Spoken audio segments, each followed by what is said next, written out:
গরমের মধ্যে স্নান করতে গিয়ে তিস্তার জলে মর্মান্তিক মৃত্যু হলো দুই কিশোরের। মঙ্গলবার দুপুর গাজলডোবা সংলগ্ন পাড়ামুন্ডা এলাকায় এই হৃদয় বিদারক ঘটনায় শোকের ছায়া নেমে এসেছে গোটা ফুলবাড়ি এলাকায়। মৃত দুই যুবকের নাম কৃষ্ণ মণ্ডল, বয়স 14 বছর, ও দীপ বিশ্বাস, বয়স 13 বছর। তারা দুজনেই সপ্তম শ্রেণীর ছাত্র এবং ফুলবাড়ি 1 নং অঞ্চলের অম্বিকানগর এলাকার বাসিন্দা বলে জানা গিয়েছে। স্থানীয় সূত্রে জানা গিয়েছে, মঙ্গলবার সকালে 4 বন্ধু সাইকেল নিয়ে স্কুলে যায়, কিন্তু স্কুলে গিয়ে গেট বন্ধ দেখতে পেয়ে তারা সেখান থেকে ঘুরতে ঘুরতে গাজলডোবার পাড়ামুন্ডা এলাকায় পৌঁছয়।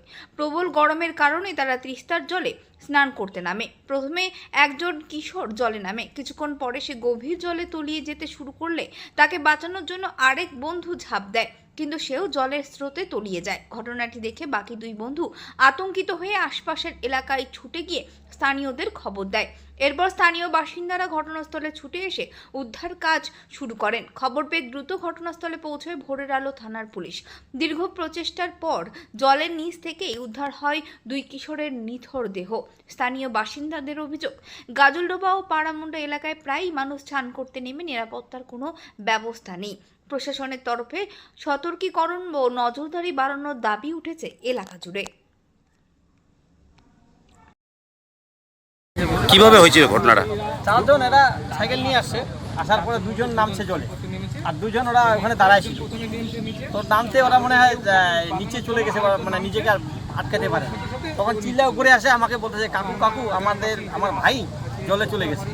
তো আমি তখন বললাম তোরা নামিস না, আমি দেখি চেষ্টা করি।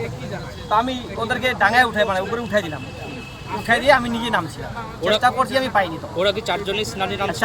চারজনের নাম ছিল। না না, একজন স্নান করেনি, দুজন মানে কাপড় খোলা রাখছিল, কিন্তু স্নান করেনি ওরা।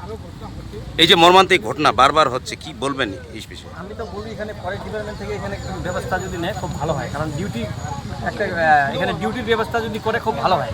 কারণ বাইরে থেকে লোকগুলো আসে, এখানে বুঝতে পারে না, এই গভীর জলে চলে যায়, যাওয়ার পরে আর উঠতে পারে না। প্রশাসনকে বিষয়টা দেখা দরকার। হ্যাঁ, এটা প্রশাসনের কাছে আমি আবেদন রাখবো যেন এটা যথাযথ ব্যবস্থা নেয়। এটা হয় সিল, আর না হয় না সিল করার কোনো ব্যাপার না। মানুষ এখানে একটা মানে করছে, যে মারা গেছে তার বয়স মানে কম হতে পারে। একটা সাইনবোর্ড দিয়ে হয়তো একটা গার্ড থাকলে খুব ভালো হয় ফরেস্ট ডিপার্টমেন্ট থেকে, যেন বাইরের লোক এখানে নিষেধ করা হয় না প্রত্যেক বছর। আচ্ছা, এই বাচ্চাগুলোর বয়স কত হবে? বয়স 14-15 তো হবে, ক্লাস 7-এ পড়ে। কোথায় ওর বাড়ি, কোথায় জানা গেছে? বাড়ি শুনলাম আমি অম্বিকানগর, ফুলবাড়ি 1 নং। ওরা কেন আসছে এইদিকে জানা গেছে? ওরা বলে আজকে স্কুলে গেছিল, স্কুলে ঢুকতে পারেনি, স্কুলের গেট বন্ধ হয়ে গেছে। হয়তো স্কুলের গেটটা যদি খোলা থাকতো তাহলে হয়তো ওরা এখানে বাইচে যেত, এখানে আসতো না। স্কুলের গেট বন্ধ দেখেই ওরা চলে আসে এখানে ঘুরতে, আসে এরকম মর্মান্তিক ঘটনা। আপনার নাম? আমার নাম মোশাররফ হোসেন, আমার বাড়ি এখানেই। এই জায়গাটার নাম কি বলে? এটাকে পারমন্ডা বলে।